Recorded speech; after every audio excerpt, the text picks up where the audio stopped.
bəzən olur ki, pasiyentdə heç dərman qəbul etmədiyi zaman ilin müəyyən dönəmlərində olur. Məsələn, mənim bir pasiyentim vardı, həkim deyir, mən yayda kəndə, rayona, açıq hava, dincəlməyə gedirəm, tamam keçir gedir. 1 qram problemim olmur. Amma evə gələndə, Bakıya, havasız yerə gələn kimi başlayır sidik qaçırma.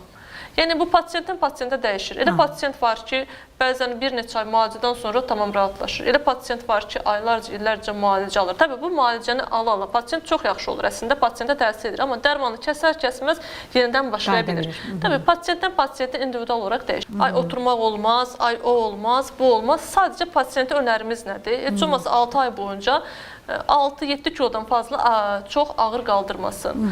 Öskürəyi varsa öskürəyə qarşı müalicə olsun. Qəbiz qalmasın ki, o az da olsa o qoyduğumuz setka torda sürüçmə olmasın.